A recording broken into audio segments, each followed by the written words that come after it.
Well, we always tell the students it's great to have a qualitative understanding of all the principles we talk about, but when you add a quantitative understanding to it, you gain a whole new appreciation, and you have an enhanced feeling. And something I like to ask is, where's all the carbon on the planet? And we certainly know a lot about the atmosphere. We talk about 385 ppm and 2 degrees warming. But where do you think most of the carbon is? Is it in the atmosphere? Well, there are a few hundred billion tons of CO2 in Earth's atmosphere, about 400 billion tons. A billion tons is a gigaton. So a billion, there are 1,000 millions in a billion. Billions 10 to the 9th, a million's 10 to the 6th. Well, what about the hydrosphere? I mean, we believe the oceans can take, in total, maybe about 1,500 billion tons of carbon dioxide. And the Chinese are telling North America and Europe, you or your parents have already put 1,000 billion tons out there. So now it's our turn, and we're going to put our 500 billion tons. So you guys go carbon neutral, but we're going to build a coal-fired power plant every 5 days. What about the biosphere? I mean, trees, all the plankton in the oceans. There's a few thousand billion tons in Earth's biosphere. Actually, it turns out most of the carbon on the planet is in Earth's lithosphere. The crust of the Earth is about 10% limestone, carbonate rocks. And that's calcium carbonate, and the molecular weight of calcium carbonate is about 100, the molecular weight of CO2 is about 44. So way over 98% of the carbon on Earth is in the lithosphere of the Earth in the form of limestone. There are at least 70 million billion tons of CO2 in the lithosphere of the Earth. These are the White Cliffs of Dover, and you're looking at a few billion tons of CO2 that was captured 100 million years ago in the Cretaceous and is permanently sequestered in the form of calcium carbonate. Now, when you look at the issue we face today, humans are putting about 28 billion tons of carbon dioxide into the atmosphere today. Now, remember we said we think the world can take about 1,500 billion tons, and then the permafrost in Siberia is going to melt, and this methane's going to come out, and it's game over, right? So, and we've already put 1,000 billion tons in there. And we're putting 28 billion tons a year out there, and about half of it comes from transportation. It's coming from the tailpipes of cars, planes, trains, airplanes. But about half of it comes from what we call concentrated point sources, meaning coal-fired power plants mainly are putting out almost 10 billion of those 28 billion tons. And cement plants and other industrial plants are putting out about 6 billion tons a year. And that number is growing. It's not leveling and it's not going down, it's growing. Not only is China putting in a 1,000 megawatt coal plant every 5 days, the Indians are doing one about every 2 weeks. They just built a 3.2 gigawatt unscrubbed coal-fired power plant in Mumbai, and that's just the start of it. Half the population in India is under the age of 14. So we wish it wasn't this way, but the way it is, coal will be the major raw material used for electrical power generation for our entire lifetimes. And we're going to try as hard as we can to put as much renewable online as we can, but we also have to be realistic about the fact that by 2030, we might, if we were up to 8.6% renewable, that would be wonderful if we could get there. But even at that, 48% of all our electrical power generation is going to come from the burning of coal. And one thing about the combustion of coal is it's a great way to make CO2. In fact, it's the best way. For every ton of coal you combust, you make 2.5 tons of carbon dioxide.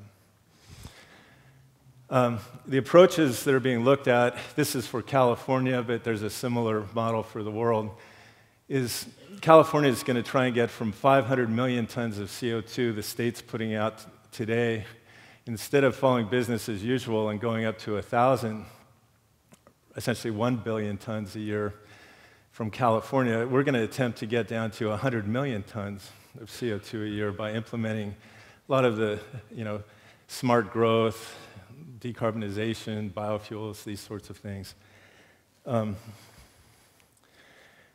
The cement plants have all left the state of California because of this law, because when you want to make Portland cement, which is a cementing phase of concrete, you produce about a ton of CO2 for every ton of Portland cement you make.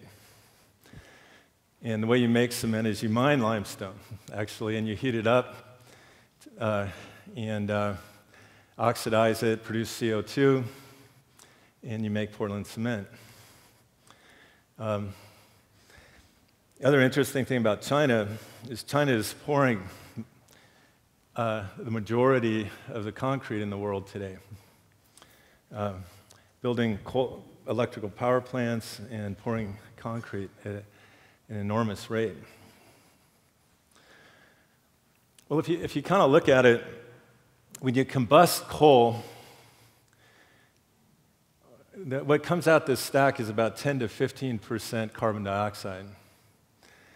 Natural gas combustion from a natural gas plant is 4-5% carbon dioxide.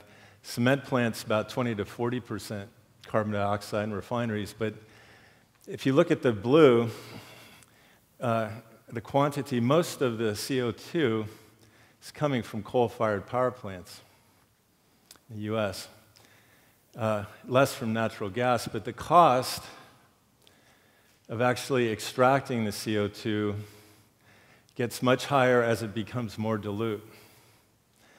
So if we were to ever try and capture all that CO2 from the coal plants and put it in a pure stream of CO2, which governments have spent almost trillions of dollars on, but hundreds of billions of dollars in the last decade trying to do so that they could then inject it into the ground, it would cost upwards of $50 a ton. And if we were really going to do that, we'd have to separate about 10 billion tons a year and inject it into the ground. So 10 billion times $50 starts adding up. And there's no way it's economically sustainable, even if it were technologically possible. So the one approach that if you went to the Copenhagen Treaty, any of these treaties that they talked about was to inject it into the ground is completely infeasible. It's never going to happen. The only reservoir on the planet that's sustainable is the built environment. We use about 30 to 40 billion tons of building materials every year. We mine 32 billion tons of rock alone that goes into road base, asphalt, and concrete. Concrete is the most traded material other than water in the world. It's the most common building material. It's more than 50% of all building materials. The whole economy stops if there's a shortage of cement or concrete. We're completely dependent on concrete in our society. Well, you can take 16 billion tons of carbon dioxide and turn it into about 32 billion tons of building materials. So it's a reservoir where we can do this sustainably for years to come. It's actually not new. During World War II, when they needed an airway on any of the atolls in the South Pacific, and I landed on all of these during my dissertation work and the Tuamotus and other places, they would take the skeletal remains of marine organisms, which are those white sands out on the beach.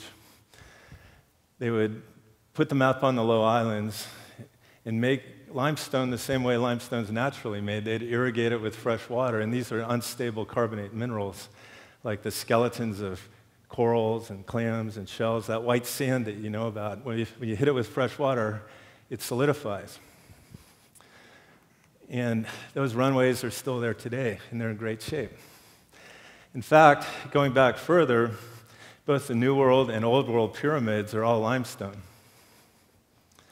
And it's not just blocks of limestone and those stories about slaves moving the limestones around. At Stanford, we've been studying the ancient concretes and mortars in those pyramids.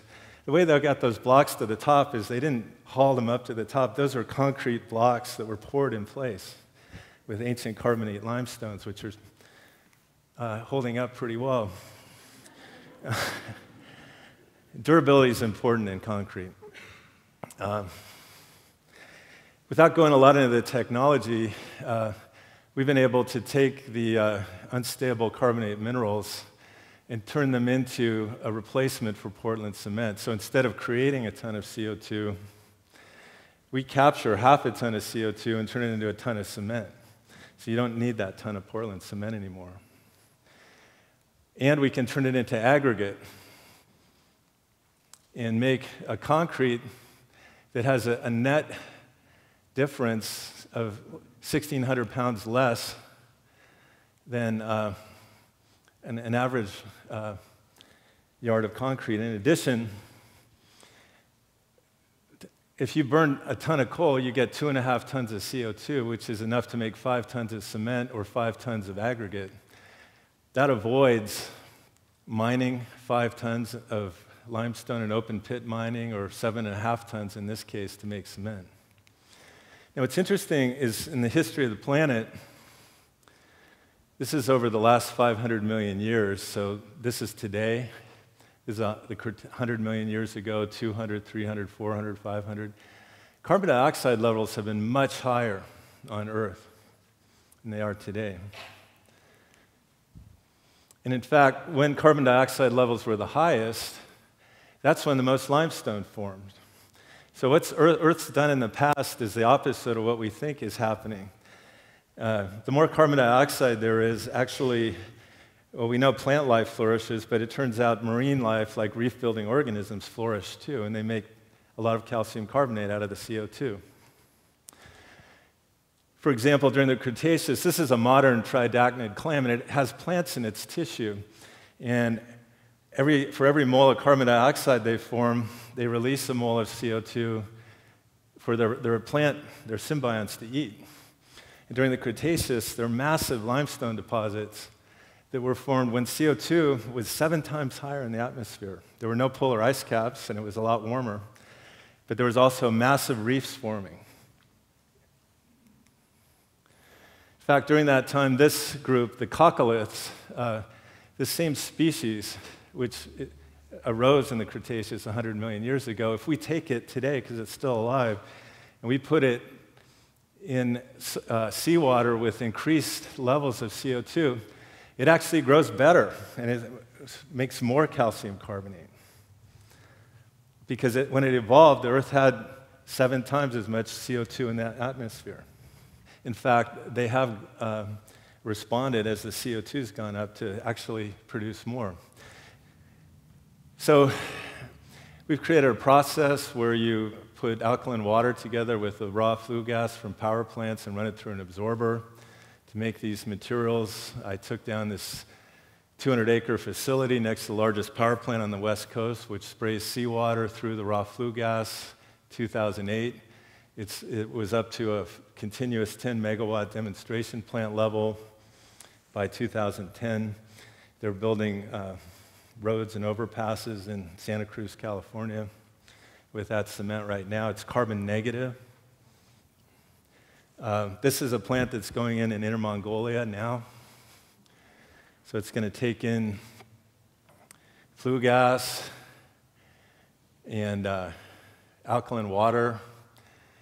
It's going to, in this case, take So this one's going to take about 70,000 tons of CO2 and capture about 57,000 tons of it.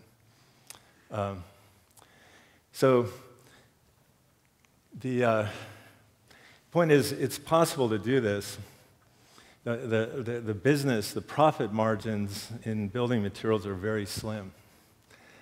And it's only going to happen with a lot of government involvement. But it can happen with public-private partnerships where you get low-rate financing to build these big structures. It's about $1,000 per kilowatt equivalent, which means that's about $1 billion for a typical coal plant. But it costs about $3 billion to build the coal plant anyway. And by actually making building materials out of it, it's very profitable.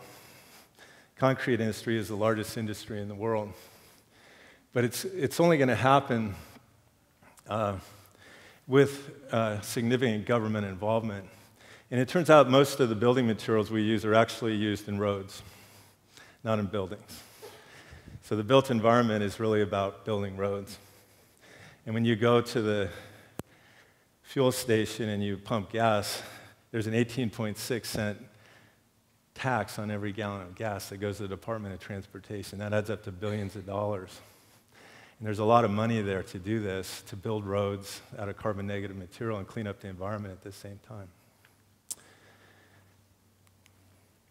So I believe this is probably the most probable and doable solution because it's economically sustainable as well as technologically sustainable for centuries to come. Thanks.